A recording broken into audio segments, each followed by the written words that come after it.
ready? I'll run you through. So you got your zones here: bedrooms, kitchen zone, and your lounge zone. I can run you through what that is later with your plan if you like. Yeah. You double tap to turn them off. Okay, so now at the moment it's just your lounge room zone on. There's a safety built into it. It won't let you turn all the zones off while the unit's running to prevent ducting from popping off in the roof and stuff from issues arising. Cool. At the moment it's just on fan mode. So all this is doing at the moment is just recirculating that air around the house. If it's a nice day, open some windows, let the breeze in, it'll just push it through the house. So it's very cheap to run on fan, costs hardly anything because it's just a big ass fan motor. Doesn't actually use much electricity. Cool. That's your fan speed. It's on maximum at the moment. Yep. We're now on low auto, medium auto, high auto. You've got your air side, which is kind of like a big mind of its own, which we don't ever recommend running. Yeah. Then you get back to your low, medium, and high constant fan speed. So automatic will obviously automatically figure out when to turn on and off. Constant will always run the fans depending on conditions. I always recommend running it on max fan constant, unless you can hear it and you're trying to watch a movie or sleep. Okay? Otherwise, you're just not going to get the performance out of them. Heating, you will. Heating does, there's an argument over heating travelling better over slower distances, over slower air currents. But cooling, because you get the nice air draft, just balls blast out. It, blast it. Yeah, blast it out. These are your modes. So that was fan. We're now on dry, which is a dehumidifier option. So this will pull the moisture out of the air if it's a real muggy day, real sweaty. It'll fix the climate. Yeah. This is automatic mode. Don't ever run it on automatic mode. You will always have performance issues. It's more for like offices and buildings and stuff, and they just lock it. You can try, but it'll take a lot of experimentation with the temperature control to get it right. Right. Yeah. Now we're just on cool mode. Obviously 27 is too high for cooling. We'll bump it to 22. Speaking of, that's your temperature up and down control there. Cooling mode and back to heating mode. All right, we'll put on cooling for now. I always recommend start at around 22, 23 degrees, work your way from there. Keep in mind, if it's winter, your sensor for the controller is here. So, sorry, your sensor for the air conditioning unit is in the side. Oh, sorry, on this one it's underneath. If it's boiling hot up here, it will turn off if it's on heat mode because it's reached that hot. It's reached the limit that you've set it as. So if we're running it on heating 25, if this picks up it's 25 degrees, it's going to turn off. It might still be 19 degrees downstairs. So you have to experiment. So maybe turn your upstairs off and just run your downstairs because the hot air will naturally rise. Hot air rises, cold air falls. And the opposite in summer. You might find that downstairs gets absolutely freezing cold and it's still a bit warm up here. You'll have to experiment with that. I'm in a two-story home. We have the exact same problem in heating and cooling. We have to alternate, zones and just keep an eye on it, sort of thing. So what about running top or bottom? Yes, so that's your zones. So you can, bedrooms is your upstairs, that's off. So now you've just got your downstairs split, which is your kitchen area and your lounge area, which I'll run through you in detail later. So at the moment it's just downstairs on, your kitchen and your lounge. Upstairs is off. So zone one's bed, zone two. Zone one's beds, zone two is kitchen, zone three is lounge. A lounge. All right. And what is that? All lounge or? Yeah. So I'll have to look at the plan, but usually it's the front and the study, and then it's the kitchen on its own, and then it's up here on its own. But we'll double check that. So that's the four zones. It's just four zones. Three.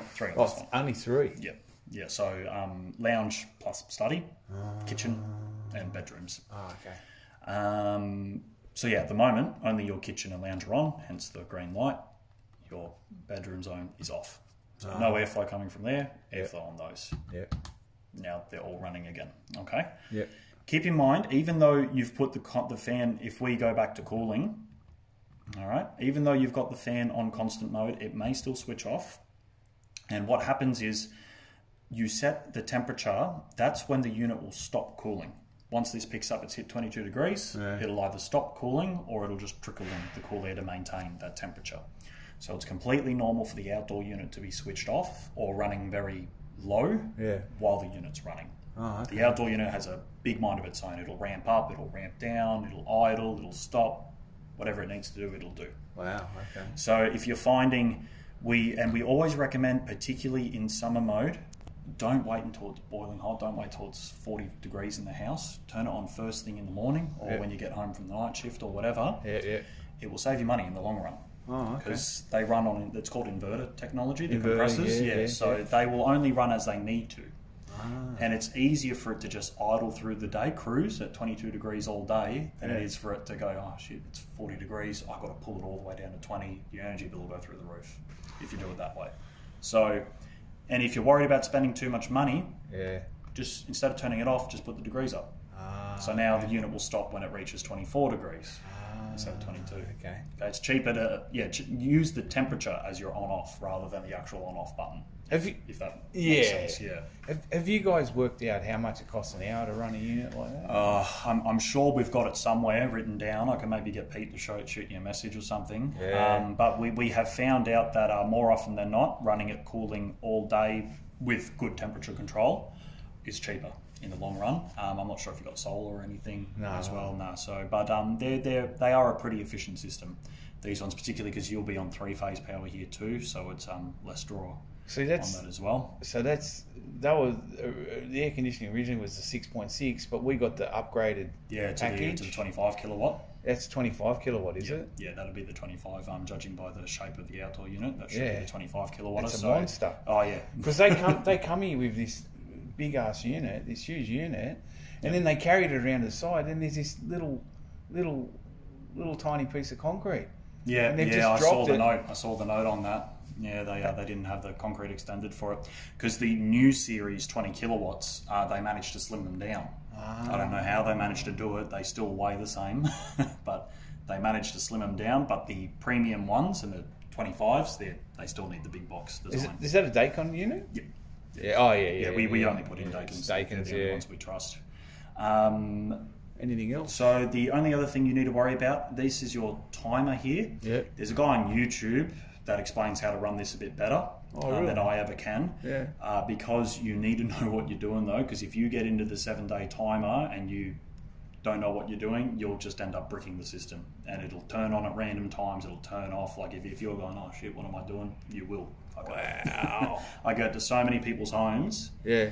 Their complaint is, it doesn't work. I get there. There's a little program icon there, which means a kid or someone's been messing around with the menu, buttons, and they've just rooted it. So I have to factory reset it and find out what they've done and clear it, all those things. So I tell people to shy away from that, unless they've read up on it in detail. Yeah.